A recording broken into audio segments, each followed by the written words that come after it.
We saw Maito Gai open the 8 gates and fight Madara, laid his life down on the line. But with Naruto's intervention, we then see Gai get to do something a lot of folks who go to war don't get to. Gai lived to tell the tale. I love when a character chooses to go out on their shield, just like Gai did by opening the 8 gates, so at first I was kind of bummed that Naruto saved them from death. But what they've done with him afterwards is what's really impressive. So when Gai opened that 8th gate, we saw his leg getting turned into dust, and he can't get Hashirama cells to replace that leg like a prosthetic like Naruto has, because using that 8th gate, he burned his shit up. We saw that man's chakra system on fire, and you can't fix that. And I like that because it gives weight to the decision he made. He made a choice, and these are the repercussions of that choice. And Guy is totally good with it. And him being in a wheelchair now shows just how dire the situation was when they were fighting Madara. And the thing I really liked after the smoke cleared is that Guy didn't change who he was. Just because he's in a wheelchair, it doesn't stop him from working out. It doesn't stop him from going to physical therapy. He's no longer able-bodied, but he's making the most he can with his body. So much so that he's still putting on taijutsu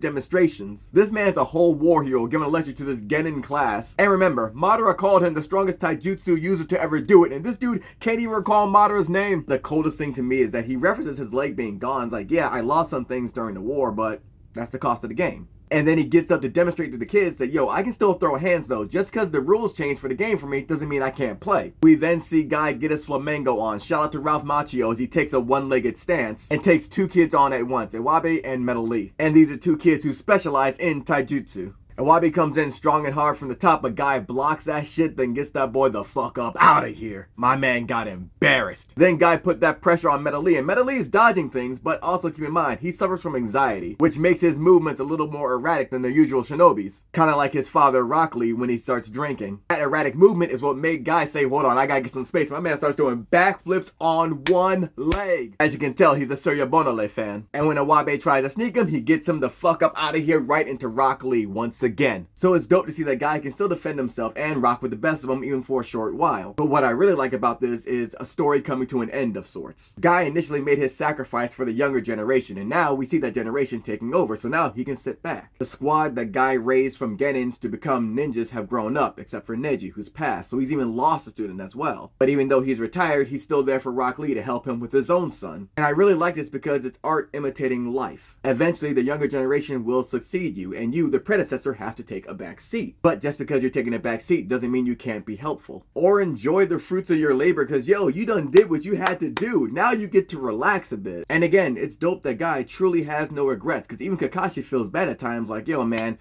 you gave up a leg for this shit, man. And Guy just charges it to the game because now he gets to retire and hang out with his best friend all the time. And still throw hands from time to time. That's really all the Guy could ask for. And I think it's important to show a character not only moving on, but also dealing with a new normal as well. And although there's still a part of me that would have liked for guys who have died after using that 8 gates, we don't get this depiction of him if he did die though. Because he's still around, we get to see what retirement looks like through his eyes. I really enjoy seeing a character have to go through a different season of their life. Manga is really good at doing this because eventually the story does end, or it continues a little bit, but we see the characters in different roles. We don't really get that many times in comic books, because every time a comic book character, let's say, is injured with a critical injury, like when Batgirl was Oracle, we see them eventually get to be back on their feet again. And that does a really big disservice for those that are also disabled, because it's like, yo, I idolize this person as a hero, they represent me, and all of a sudden, oh yeah, they're fixed, just like that. I'm not a big fan of that. I like when situations have weight to them. If someone's dead, let them stay dead. If someone's injured, let them keep that injury. Let them work their life around that then. It's still great character development. And then to just reset everything like it didn't happen, well, that's just a waste. So for me, Guy being one of my favorites and then seeing him in a wheelchair and then adjusting to life in a wheelchair is dope. Because if art imitates life, life is ever changing. So the art should be as well. Your characters are going to go through different seasons of their life, and now Guy is in the twilight of his. And I like that we get to see that. Now, I talked a lot about Rock Lee and Guy and their hardworking mentality. For the next Naruto video, I want to focus on Shikamaru, how he went from a slacker